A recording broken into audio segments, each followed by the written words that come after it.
After a lengthy discussion, we decided to get a divorce. The moment I signed the divorce papers and was about to leave, Carter said something unbelievable. "So, where's my alimony in the divorce settlement?" The cause of the divorce? Carter's infidelity in the first place. In other words, Carter was the one at fault. Yet, he had the audacity to ask, "Where is my alimony in the divorce settlement?" It seems Carter genuinely believes he's entitled to alimony. Divorcing him just isn't enough. I'm going to corner this fool for good.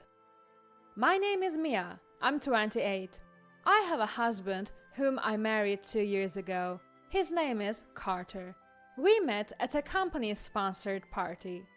I work for a fairly large company that owns several subsidiaries. 4 years ago, this party was held, and that's when I happened to meet Carter. Ironically, I'm an executive at the corporate headquarters, a successful career woman. Carter, on the other hand, is a staff member at a small branch of subsidiary. Naturally, my income is much higher, modestly put, about 3 times that of Carter. When we started dating, Carter was quite concerned about this. "Do you think a staff member like me is a good match for someone like Mia?" "Carter, I don't worry about things like that. But still, I feel inadequate as a man." "So, are you going to give up on our future just because of that?" "I love you, Mia, but I might cause you hardships. If we become a family, supporting each other is a given, right? Even now, you're supporting me, Carter." "Mia, yeah, you're right. I'll work hard for a promotion." And so, our relationship officially began. After about 1.5 years of dating, we got married 2 years ago.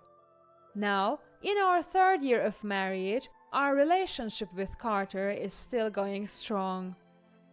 We openly express our love as a couple and had agreed to focus on our careers until we had children. One day, as routine would have it, after finishing work, I check my phone and see a text from Carter saying, "I'll be home late." He is apparently grabbing dinner on his own, so I decide to treat myself to a meal out before heading back. After showering, I'm lounging in the living room when I hear the door creak open. "Welcome home," I call from the couch. But as soon as I see him, it's clear something's off. Carter's face is like a dark cloud. I've never seen him this down before. Baffled, I hesitantly speak up. "Carter, what's going on? You look really down." Well, if something's up, you can tell me. We're a couple, after all." "Yeah, you're right. Since we are a couple, we need to talk." Carter nods as if making a difficult decision, then drops a bombshell. "Mia, I want a divorce." "Excuse me?" His words shake my voice involuntarily. I question my own hearing. Shocked by this out-of-nowhere revelation, I reply to Carter. "Hold on, wait! A divorce? Why all of a sudden?" "It's, differences in values, I guess." "What? You've never mentioned this before." "No, it's not that. I realize I'm just not right for you, Mia." "What are you talking about? When we started dating, we agreed that supporting each other as a family is a given, didn't we?" "Well, yeah, but..." Carter avoids eye contact, stumbling over his words. His behavior was nothing short of suspicious. He is definitely hiding something. Convinced of this, I confront Carter, raising my voice. "So, you're still dodging the issue? What are you talking about?" "It's weird, Carter. You suddenly want a divorce out of the blue? Differences in values? That's just an excuse. There's another reason, isn't there?" "That is..." "Enough! Just tell me already." Tears brimming, I make my plea, and Carter shows an uncomfortable face. Realizing he can't keep hiding, he drops another bomb. She's pregnant. What? Pregnant? Who is? My girlfriend. Girlfriend? Whose girlfriend are you talking about? My girlfriend is pregnant. That's why I want a divorce. Carter's been cheating. Typically in dramas, you see wives wrapped in anger, grabbing their cheating husband by the collar or cursing them out the moment they found out. But I'm feeling none of that. Instead, my love for Carter cools instantly. My ability to make swift judgments, cutting off anything unnecessary, has contributed to my career growth. What's no longer needed should be discarded immediately. This decisive action has indeed fueled my ascent in the corporate world. This time, I labeled Carter as unnecessary in my life. That's all there is to it.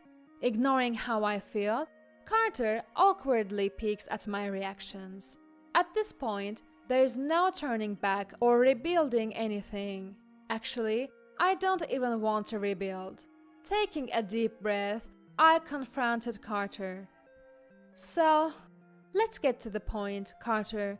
You want to divorce me, don't you? Yeah. Kids need a father, and I want to take responsibility for my girlfriend and our unborn child. You can't even stay faithful to one woman, and now you're talking about responsibility? Don't belittle me. I truly love her. Fine, got it. Then let's divorce.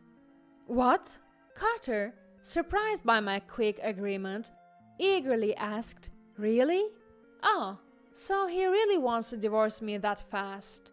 I felt a bit hurt, but honestly, it doesn't matter anymore. In my mind, Carter is someone I've given up on. We vowed to love each other, and yet he cheated on me within 2 years. On top of that, he got his mistress pregnant. I despise him. If anything, I'd rather be the one to call it quits. I found myself wanting to cut ties as soon as possible. In order to get this ordeal over with quickly, I snap at Carter. To speed things up, I'll agree to the divorce, but we need to sit down and talk, all three of us, including your mistress. My girlfriend too? Obviously. I'll start preparing to move out. Let's meet at a cafe near the station in a week, okay? Yeah, got it. Great, that's settled then. Now, leave. Carter widened his eyes at my words for a moment. Realizing he had no grounds for objection, he quickly began making preparations to leave. Afterwards, I cancelled the apartment lease and started looking for a new place. Carter spent the intervening week sleeping at his mistress's apartment. A week later, the Carter I met looked oddly refreshed. I rolled my eyes at the sight of him entering the cafe, arm in arm with his mistress, showing no sign of remorse. Without caring about my reaction, Carter casually spoke. Sorry to keep you waiting. Have you been waiting long? I wasn't waiting. You're 15 minutes late. My apologies. Evelyn left something behind as we were leaving the house. Oh, Evelyn is her name, by the way. The woman Carter had an affair with looked at me and gave a slight nod. I gestured for them both to take a seat and began talking right away. So, you're pregnant with Carter's child, Evelyn. That's why Carter and I are getting a divorce, right? Yeah, I feel bad for Mia, but it's for the child. For the child, huh? You make it sound noble.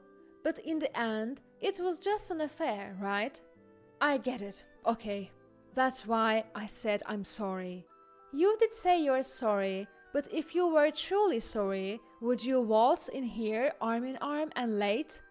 What does that have to do with anything? Weren't you the one who agreed to the divorce? It was becoming clearer. Carter didn't think what he did was wrong. But getting upset about it now won't change anything. The divorce is final. I just want to get it over with as quickly as possible. I sighed and extended my hand to Carter. Do you have the divorce papers? Yeah, here. And you filled out your part, right? Of course, all that's left is for you to sign and submit it. Alright, I'll sign it now. I took the envelope containing the divorce papers and spread them on the table. I signed my section. When I glanced up, Carter and Evelyn looked like a childish couple holding hands and gazing at each other. At this point, I'm beyond anger and irritation. I'm dumbfounded. Why did I marry this man? I lament my poor judgment for a moment. Eager to leave, I tell Carter straightforwardly, I've signed it, so I'll go submit the divorce papers now. I began gathering my things and stood up. Then Carter hurriedly said, Wait a minute. I reluctantly asked, What now? Then Carter said something unbelievable. So, what about the alimony for me? What? Not what. What's the plan for the alimony you'll be paying me? I couldn't believe what I was hearing. Alimony for him? What is he talking about? Did he just say, for me? How could he even think I owe him alimony? Although I'm annoyed by his insensitive remarks, I keep my composure because we are in a store. I take a deep breath to maintain my calm and respond to Carter. Why would I owe you alimony? Why? Because you make more money than me. So, because I make more money. Yeah, you've always made more than me. So, if we are getting divorced, you should be the one paying me alimony. Excuse me? I was at a loss for words at Carter's unbelievable reasoning. It looked like Evelyn was equally shocked as she stared at Carter in disbelief. When I pressed Carter for more details, it became clear he was operating under a major misunderstanding. He seemed to think that in a divorce, the person who makes more money has to pay alimony for the other. So, in Carter's mind, since I earn 3 times as much as he does, I would be the one paying alimony in the divorce court. I was stunned he didn't know the basic fact that the person at fault in the marriage is the one who pays alimony. Even more mind-boggling was that he cheated but somehow thought he would be the one to receive alimony. At this point, his delusion was almost applause-worthy. But jokes aside, there's no way I would ever pay alimony to a guy like this. Visibly disgusted but keeping my composure, I said, Are you okay in the head? What? Why would you say something like that? Just because you don't want to pay alimony? No, it's not about whether I want to pay or not. I will definitely not be the one paying. Huh? Don't you get it? The person who pays alimony is the one at fault, which is you. Me? Carter looked utterly confused, as if he couldn't process the situation. I glanced at Evelyn for support, and she nodded in understanding. Carter, turning pale, pulled out his phone. Divorce, infidelity, at fault, alimony. He started hastily typing these keywords and searching. After some reading, he let out a resounding, "This can't be," that echoed throughout the cafe. You almost have to admire stupidity of this magnitude. Then, in the cafe, Carter began to apologize. Wait, Mia. I get that I'm the one at fault, but I can't afford to pay alimony. Excuse me? You cheat and now you say you can't afford it? You know I don't make much. Mia, plus, we're about to have a baby. So what? That has nothing to do with me. How could you? Finally, realizing the gravity of the situation, tears filled Carter's eyes. He grabbed my shoulders and began to plead loudly, enough for others to hear. Mia, come on, what about us? What are you trying to say? We were so in love. Why are you asking for alimony now? Look, enough is enough. Mia, didn't you ever love me? Or were you cheating on me all along? Excuse me? Carter spouted nonsense, trying to twist the narrative into me being the cheater. At that point, any lingering sympathy I might have had for him vanished completely. At this point, I couldn't care less who was around. I glared down at Carter, raising my voice like never before. Seriously, Carter, get it together! What? Mia? Why should I pay you a dime in alimony after our divorce? It should be the other way around. You should be paying me. You cheat without a care and then have the audacity to say, pay me alimony because you make more money? Are you kidding me? Don't talk nonsense. Stunned by my outburst, Carter froze. I didn't stop there. You're not the one who should be asking for alimony. I am. I am claiming the maximum amount from you, and even from that woman you cheated with. I don't care if you two have a child or not. Fall from grace and make it a spectacular one, both of you. Having said my piece, I grabbed my bag and the divorce papers and left the cafe. I heard my name being called from behind, but I ignored it completely. Later, I submitted the papers to the city office and my divorce with Carter was finalized. Thanks to my lawyer, I was able to claim alimony smoothly. I billed Carter for $30,000 and Evelyn for $10,000. They both begged for a reduction, but I shrugged it off. They had to borrow money from all sorts of places to pay me. Even with a child on the way, they ended up in debt. I cancelled the lease on our apartment and moved into a new home, telling no one the address. I explained the situation to my employer and requested a transfer. I was assigned to a branch near my new home. Now, I won't have to see Carter ever again. On the other hand, it seems Carter has successfully remarried Evelyn afterward. I heard he quit his job. Well, got fired is more like it.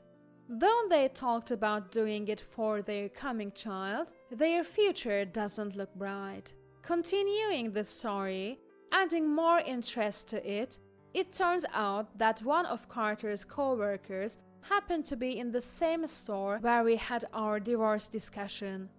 The co-worker apparently overheard the entire conversation and it became the talk of the office. Now, Carter is getting cold stares from everyone.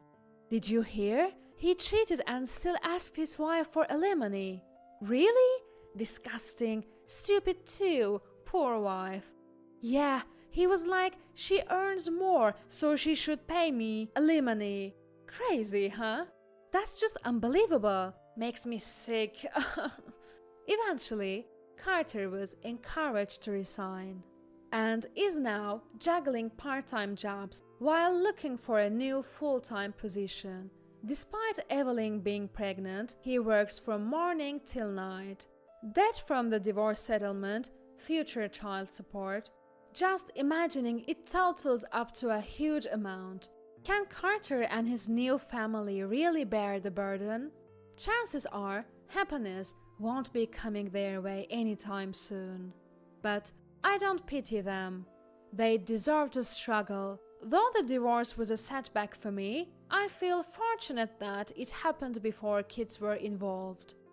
From now on, I plan to invest both time and money in my own happiness.